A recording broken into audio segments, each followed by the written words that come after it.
السلام علیکم ورحمۃ اللہ وبرکاتہ۔ خیرکم من تعلم القرآن وعلمہ، نحمدہ ونصلی علی رسولہ الکریم، اما بعد فاعوذ باللہ من الشیطان الرجیم، بسم اللہ الرحمن الرحیم۔ رب اشرح لی صدری ویسر لی امری واحلل عقدۃ من لسانی یفقہوا قولی۔ رب زدنی علما، رب زدنی علما، رب زدنی علما۔ آج انشاءاللہ ہم سورہ البقرہ کی آیات نمبر 229 اور 230 کا ترجمہ اور تفسیر پڑھیں گے۔ اللہ سے دعا ہے کہ اللہ ہم جو کچھ پڑھیں سنیں، اللہ ہمیں اس پر عمل کرنے کی توفیق عطا فرمائے، آمین۔ الطلاق مرتان فإمساك بمعروف أو تسريح بإحسان ولا يحل لكم أن تأخذوا مما آتيتموهن شيئا إلا أن يخافا الله يقيم حدود الله۔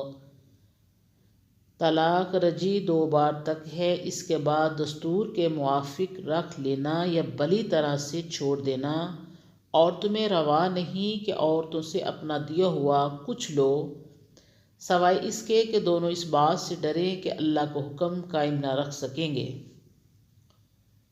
اسلام سے پہلے دستور تھا کہ شوہر 10-20 جتنی بار چاہتا اپنی بیوی کو طلاق دے دیتا، لیکن پھر اس سے رجعت کر لیتا۔ اس برائی کو دور کرنے کے لیے یہ آیت نازل ہوئی اور بتایا کہ رجعت صرف 2 بار طلاق دینے کے بعد ہو سکتی ہے۔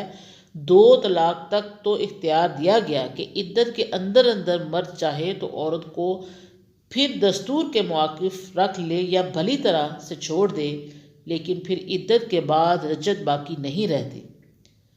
ہاں، اگر دونوں راضی ہوں تو دوبارہ نکاح کر سکتے ہیں، اور اگر تیسری بار طلاق دے دی جائے تو پھر ان میں نکاح بھی درست نہیں ہوگا جب تک وہ عورت کسی مرد کے گھر میں نہ بسے اور وہ دوسرا خاوند مر جائے یا طلاق دے دے۔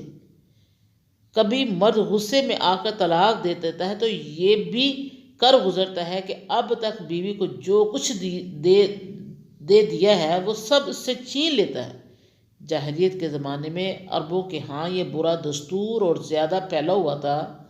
یہاں اس ظالمانہ اصول کی ممانعت کر دی گئی اور بتایا کہ مہر وغیرہ جو کچھ انہیں دے چکے ہو اب واپس نہیں لے سکتے۔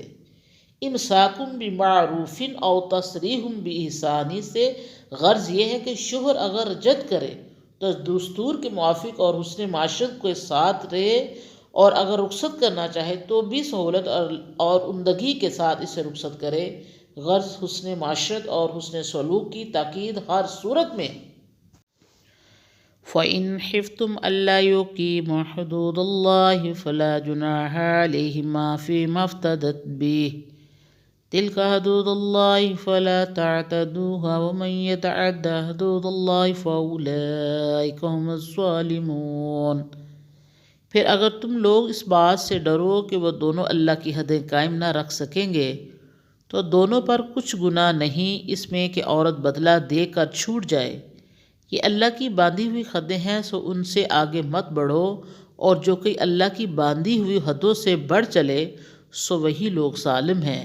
اس آیت کا شان نزول یہ ہے کہ ایک عورت حضرت محمد صلی اللہ علیہ وآلہ وسلم کی خدمت میں حاضر ہوئی اور عرض کیا کہ میں اپنے خاوند سے ناخوش ہوں، اس کے یہاں رہنا نہیں چاہتی۔ آپ نے وجہ دریافت کی تو عورت نے کہا، میرا شوہر میرے حق کی ادائیگی میں کوتاہی ہی نہیں کرتا، اور نہ ہی اس کے اخلاق اطوار پر مجھے کوئی اعتراض ہے، لیکن مجھے اس سے طبی نفرت ہے، میں اس کی صورت دیکھنا نہیں چاہتی۔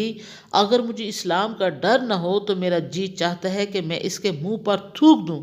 آپ نے عورت سے مہر واپس دلوا دیا اور اسے طلاق دلوا دی۔ اس آیت میں اللہ تعالیٰ نے مسلمانوں کو یہ حکم دیا ہے کہ اگر تمہیں ڈر ہو کہ خاوند اور بیوی میں ایسی بیزاری ہے کہ ان کے گزران نہ ہو سکیں گی تو پھر ان دونوں کی علیحدہ ہو جانے میں ان پر کوئی گناہ نہیں۔ عورت مال دے کر اپنے آپ کو نکاح سے چھڑا سکتی ہے اور مرد وہ مال واپس لے سکتا ہے۔ طلاق اس خاص صورت کا نام جس میں طلاق کی خواہشمند عورت ہو، شریعت کی اصطلاح میں خلا ہے۔ خلا کے احکام کی تفصیل فقہ کی کتابوں میں موجود ہے۔ اس آیت سے یہ بات واضح ہو جاتی ہے کہ اسلام ہمارے خاندان، گھریلو معاملات اور معاشرت کی اصلاح اور دوستی کے لیے ہر معاملے میں احکام دیتا ہے۔ اگر مرد اپنی بیوی سے ناخوش ہے اور وہ سمجھتا ہے کہ اس کے ساتھ چلنا دشوار ہے تو وہ اس سے چھٹکارا حاصل کر سکتا ہے۔ اسی طرح بیوی اگر دیکھے کہ اس کا گزران اپنے خاوند سے مشکل ہے تو وہ بھی اس سے علیحدہ ہو سکتی ہے۔ مقصد ہر حالت میں اصلاح احوال ہے۔